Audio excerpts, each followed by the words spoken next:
आज हम आपको बताएंगे कि इस चुनावी फिल्म के फर्स्ट हाफ में बीजेपी की सीटें अगर 10% कम हो जाती हैं तो क्या होगा।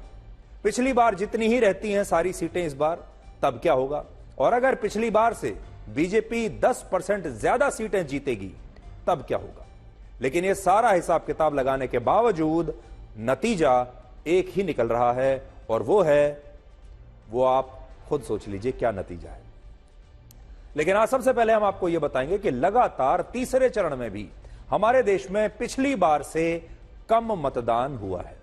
आज शाम 7 बजे तक तीसरे चरण में 10 राज्य और 1 केंद्र शासित प्रदेश की 93 लोकसभा सीटों पर 62% वोटिंग हुई है, 62%, जो पिछली बार से लगभग 8% कम है। पिछली बार यानी 2019 में इन्हीं 93 सीटों पर 70.4% वोटिंग हुई थी। दोनों आंकड़े आपके सामने हैं। आज है 62%, 2019 में था 70%।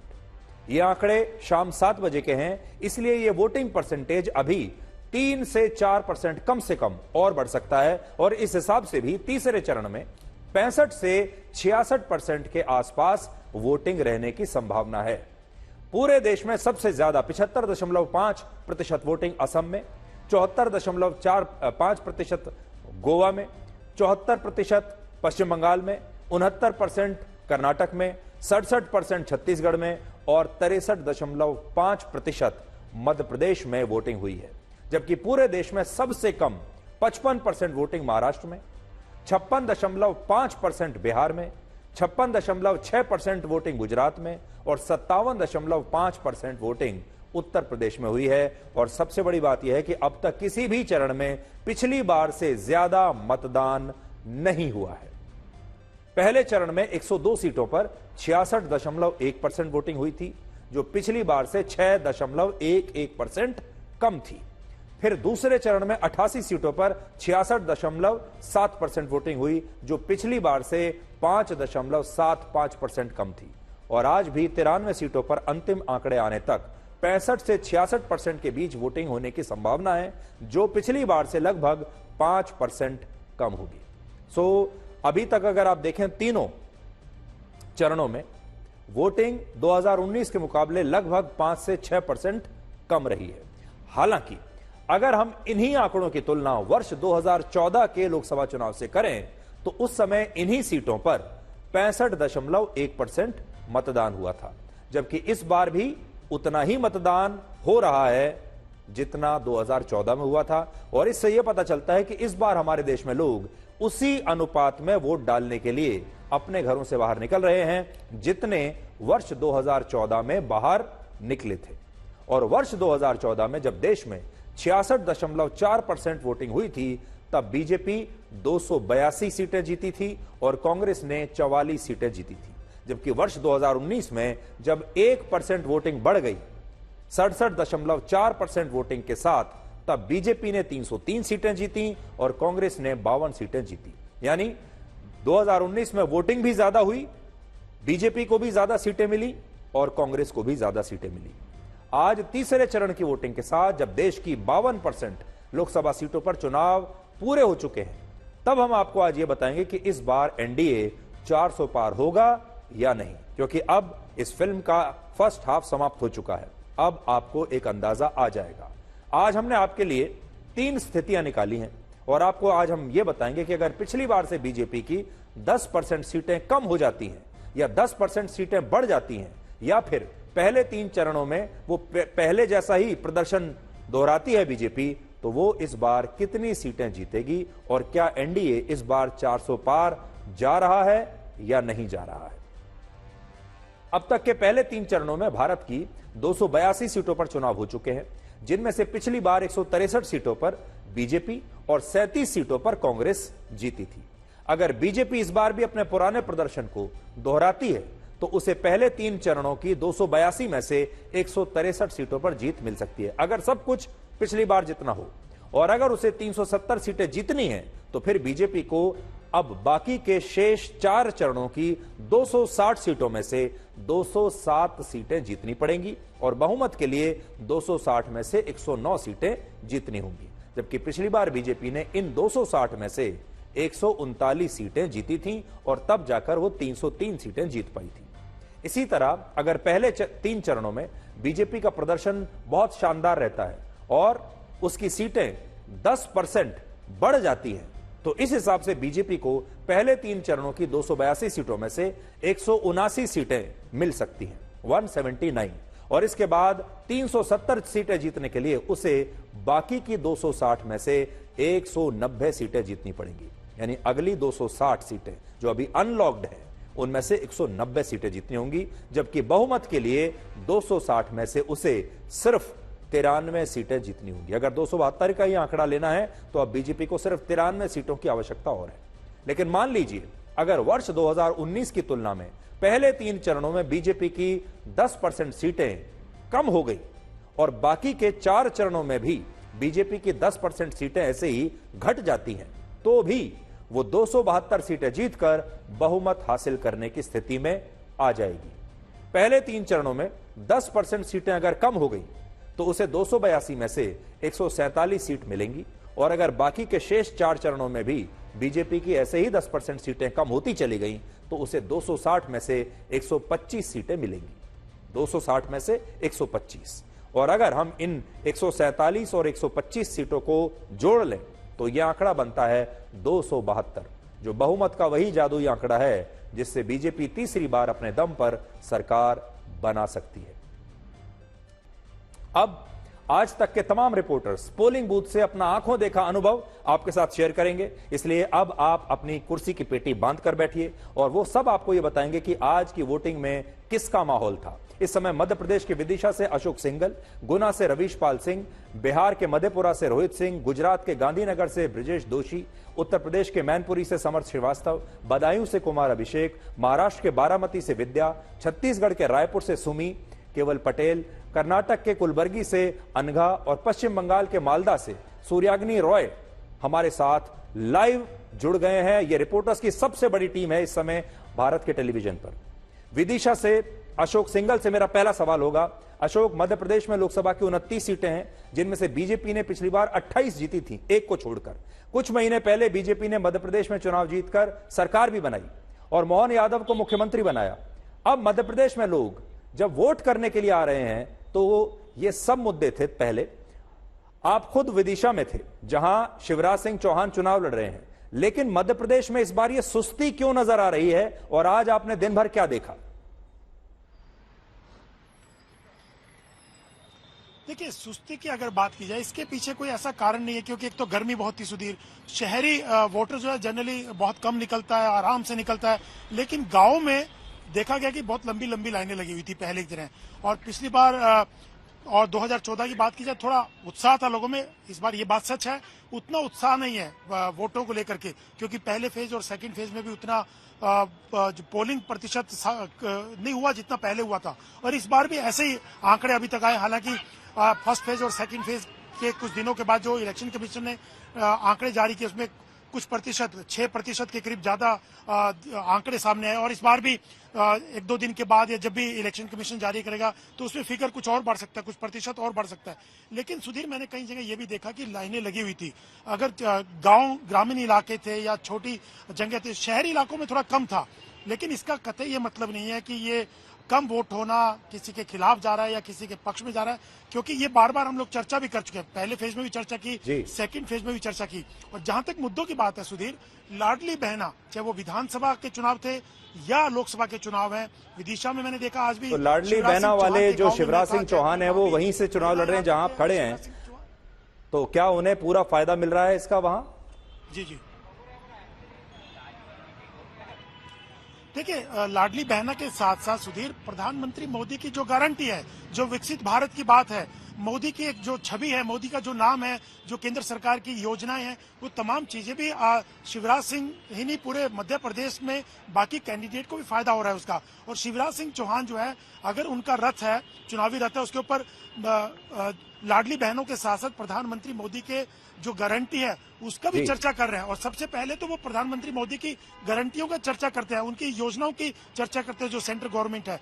लाडली बहनों का क्योंकि उन्होंने स्कीम शुरू की थी, उसका बेनिफिट तो है यहाँ पर, विधानसभा चुनाव में फायदा हुआ, लेकिन मोदी का नाम सबसे बड़ा नाम बीजेपी के उम्मीदवारों के लिए है और उसको वो लेकर आगे चल रहे हैं। तो कोशिश ये की जा रही है, शिवराज सिंह चौहान भी ये बार बार दावा कर रहे हैं कि इस बार 28 नहीं बल्कि 29 की 29 सीटें वो जीतेंगे। और शिवराज सिंह चौहान ने विधानसभा चुनाव के दौरान भी ये कहा था उसके बाद कि वो 29 की 29 सीटें इस बार केंद्र सरकार को, मोदी जी को, बीजेपी को जीत के दिलवाने वाले हैं, उसके लिए वो काम करेंगे। और शिवराज सिंह चौहान की ये जो सीट है विदिशा सुधीर, मैं बोलना चाहता हूँ 89 के बाद ये बीजेपी का गढ़ है। हालांकि जनसंघ के जमाने से 1966-67 में भी जनसंघ ने ये सीटें जीती थी, सिर्फ दो बार 1980 और 84 में। ऐसा लगता है कि जो आपके हिसाब से आपके हिसाब से जी बहुत मजबूत नजर आ रही है।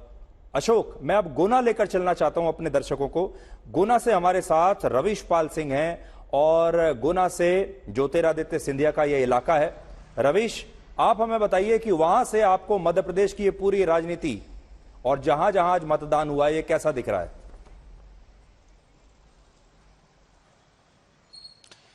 देखिए सुधीर जी, जब हम बात करते हैं मुद्दों की, तो विधानसभा चुनाव हाल ही में संपन्न हुए हैं मध्य प्रदेश में, उसमें 163 सीटें भाजपा को आई थी।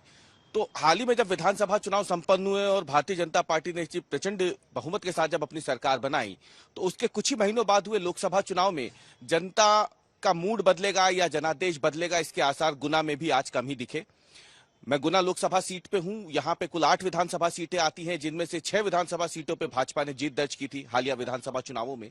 हालांकि तब के मुद्दे अलग थे, लेकिन आज जब हम सुबह 6 बजे मतदान केंद्रों पे पहुंचे और 7 बजे से जब पोलिंग शुरू हुई, तो तब से लेके पोलिंग खत्म होने तक तमाम मुद्दों के बीच जो सबसे बड़ा मुद्दा था सुधीर जी, वो था प्रधानमंत्री कौन होगा। जितने भी लोग वोट डालने आज आ रहे थे, उनके मन में सवाल यही था कि आज जब वो वोट डालेंगे तो उनके वोट से प्रधानमंत्री कौन बनने वाला है। और मुझे लगता है कि जब वो ये सोच करके वोट डाल रहे थे, तो जो विदिशा का हाल है, जो मध्य प्रदेश की ज्यादातर सीटों का हाल है, वही आज गुना का भी देखने को मिला है। 3 प्रमुख मुद्दे थे जिसपे आज जनता खुल करके बोल रही थी। वोट देने के बाद उन्होंने कहा कि भगवान राम का मंदिर बनना उनके लिए कहीं ना कहीं एक सपने के पूरे होने जैसा था।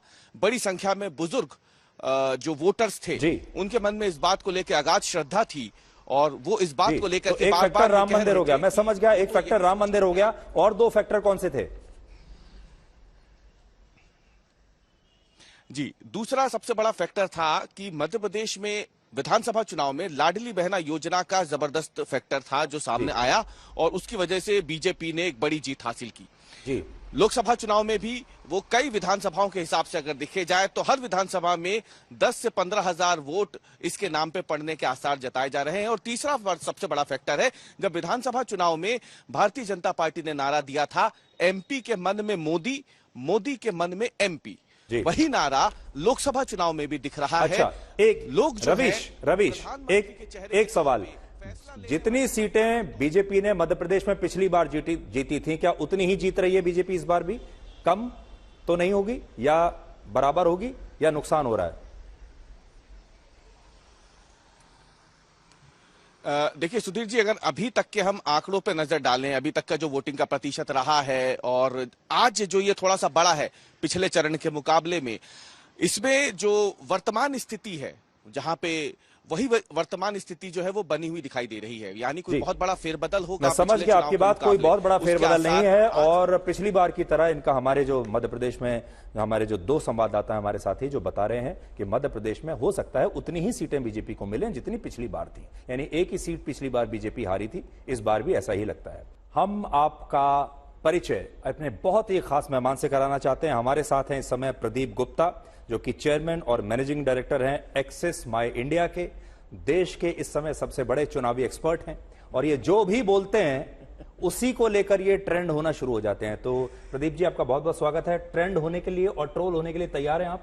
मैं सुधीर जी बिल्कुल तैयार हूं और मैं क्या बोलूं आपको, जैसे असेसमेंट बताने के लिए उससे पहले डर तो नहीं रहे हैं आप लोग? नहीं, मैं बहुत डरता हूं, मैं जनता से डरता हूं। पिछली बार आप बहुत डर रहे थे।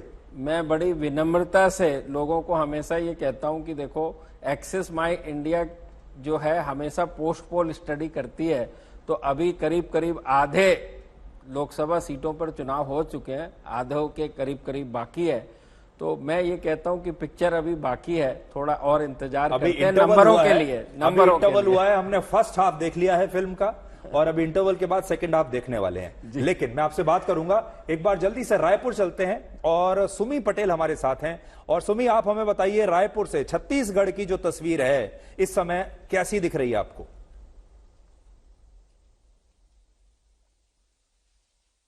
जी बिल्कुल, छत्तीसगढ़ हमेशा से ही बीजेपी स्ट्रांग होल्ड रहा है। 2014 की बात करें, 2019 की बात करें, 2014 में 11 में से 10 सीटें थी, 2019 में 11 में से 9 सीटें आई क्योंकि उस समय कांग्रेस स्टेट में रूलिंग में आ गया था। 2024 की बात करें तो डबल इंजन की सरकार है, क्योंकि तो रूलिंग बीजेपी है, तो इस बार ज्यादा प्रेशर है विष्णुदेव साय के गवर्नमेंट पे कि उनको पूरी 11 की 11 लेके आनी है।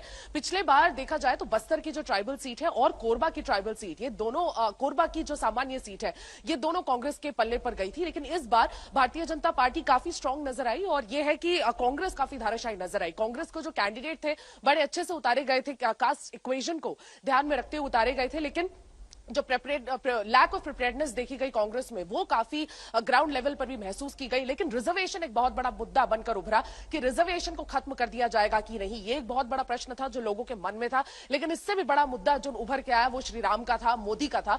जगह जगह जाए तो नॉन इशू, जैसे कि श्री राम पर वोट किए गए, प्राइम मिनिस्टर नरेंद्र मोदी के नाम पर वोट किए गए, तो ये दो सबसे बड़े मुद्दे थे। लेकिन इसके अलावा अगर कुछ ऐसे इश्यूज है जो छत्तीसगढ़ में लोगों के बीच में एक डिस्कशन, पॉइंट ऑफ डिस्कशन बन गए, तो वो एक रिजर्वेशन का भी था और कॉन्स्टिट्यूशन का भी था। लेकिन इस बार सबसे ज्यादा टेस्ट विष्णुदेव साय गवर्नमेंट के लिए है कि वो कितना अपना मैनेजमेंट कर पाते हैं, कितने वोट्स इस बार वो ला पाते हैं। क्या 11 की 11 स्वीप होगी या एक दो सीट इस बार भी शायद कांग्रेस को जाने की उम्मीद बताई जा रही है। जी, नए मुख्यमंत्री हैं तो उन्हें होमवर्क ये भी मिला होगा कि आपका टास्क आपको दिया जाता है कि आप 100% सीटें आप जीतिए, तो इसलिए पूरा जोर तो लगाएंगे ही।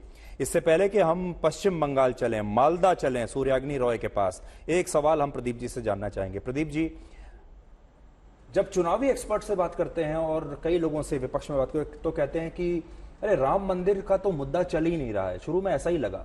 लेकिन जब हम अपने संवाददाताओं से बात कर रहे हैं जमीन पर, तो सब ये कह रहे हैं कि राम मंदिर एक बड़ा मुद्दा है। मैं आपसे कह रहा हूं, आप सीटें मत बताइए, लेकिन ये बताइए कि ये राम मंदिर का मुद्दा बीजेपी को मदद कर रहा है या नहीं?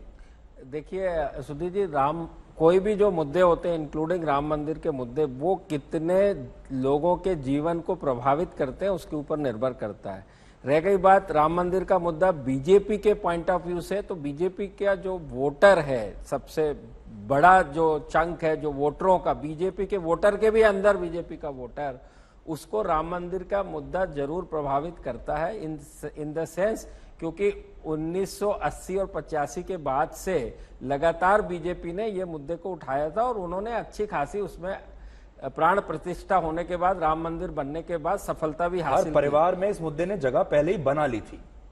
इसका लोग इंतजार कर रहे थे क्योंकि बीजेपी लगातार अपने मैनिफेस्टो और अपने वादों में लेके तो आती रही है। आपके हिसाब से बीजेपी को इसका फायदा होगा? नहीं, जरूर फायदा होगा, बस सवाल ये उठता है कि कितना होगा। ये एक सवाल हो सकता है, बट फायदा होगा, इसमें कहीं कोई शक नहीं।